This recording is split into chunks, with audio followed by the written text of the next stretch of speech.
టాలీవుడ్ ఇండస్ట్రీలో ఇప్పుడిప్పుడే star status అందుకుంటున్న heroines చాలా మంది ఉన్నారు. అందులో మన తెలుగింటి అమ్మాయి ఒకరు. అందం, అభినయంతో ప్రేక్షకులను కట్టిపడేసింది. తాజాగా ఆ హీరోయిన్ చిన్ననాటి ఫోటోస్ ఇప్పుడు సోషల్ మీడియాలో తెగ వైరల్ అవుతున్నాయి. ఆ అమ్మాయి తెలుగు ప్రేక్షకులకు సుపరిచితమే. సినిమా ఇండస్ట్రీ అనేది ఓ రంగుల ప్రపంచం. ఈ ప్రపంచంలో రాణించాలని చాలామంది ఎన్నో కలలతో అడుగుపెడుతుంటారు. కొంతమంది సక్సెస్ అయితే మరికొంతమంది ఈ పోటీని తట్టుకలోలేక ఇండస్ట్రీకి దూరం అవుతుంటారు.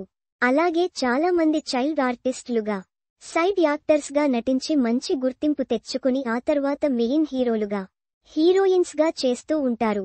కాగా పై ఫోటోలో కనిపిస్తున్న ముద్దుగుమ్మ కూడా చైల్డ్ ఆర్టిస్ట్గా కెరీర్ ప్రారంభించింది.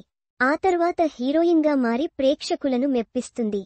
ఈ అమ్మడు దాదాపు 12 సినిమాలు హీరోయిన్గా చేస్తే కేవలం 3 సినిమాలు మాత్రమే హిట్ అయ్యాయి. అయినా కూడా అవకాశాలకు మాత్రం కొదవలేదు.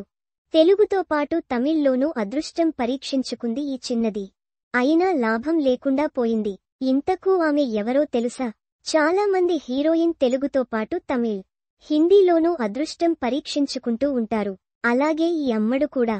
ఇంతకూ ఆమె ఎవరంటే టాలీవుడ్ క్రేజీ బ్యూటీ రీతూ వర్మ.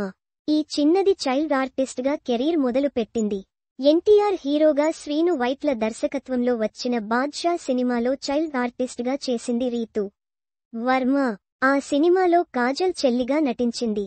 ఆ తర్వాత ఈ చిన్నది హీరోయిన్గా మారింది. ప్రేమ ఇష్క్ కాదల్ అనే సినిమాలో హీరోయిన్గా చేసింది. ఇక ఎవడే సుబ్రహ్మణ్యం సినిమాలో నటించింది. ఈ సినిమా హిట్ టాక్ సొంతం చేసుకుంది. అలాగే ఈ అమ్మడు పెళ్లి చూపులు సినిమాతో మంచి విజయాన్ని అందుకుంది. ఆ సినిమా తర్వాత రీతూకి ఆఫర్స్ క్యూ కట్టాయి. ఆ తర్వాత వరుసగా సినిమాలు చేసింది. తమిళ్లోనూ సినిమాలు చేసింది. కానీ ఈ బ్యూటీకి ఎక్కువగా హిట్స్ రాలేదు. దాదాపు 12 సినిమాలు చేస్తే కేవలం 4 సినిమాలే హిట్ అయ్యాయి. రీసెంట్గా వచ్చిన మజాకా సినిమా కూడా యావరేజ్ టాక్ తెచ్చుకుంది. ప్రస్తుతం ఈ చిన్నది ఓ వెబ్ సిరీస్తో ప్రేక్షకులను అలరించనుంది. దేవిక అండ్ డానీ అనే టైటిల్తో ఈ వెబ్ సిరీస్ రానుంది.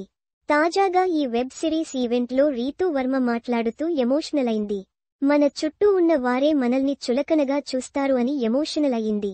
నువ్వు చేయలేవు, ఇలానే ఉండాలి అంటూ కండీషన్స్ పెడుతూ ఉంటారు. ఇలాంటి అనుభవాలు ఎక్కువగా అమ్మాయిలకే ఉంటాయి. ఈ వెబ్ సిరీస్ చాలా మంది ధైర్యాన్ని, బలాన్ని అందిస్తుందని నేను నమ్ముతున్నాను అంటూ కన్నీళ్లు పెట్టుకుంది. A post shared by Ritu Verma @RituVarma. మరిన్ని సినిమా వార్తల కోసం ఇక్కడ క్లిక్ చేయండి.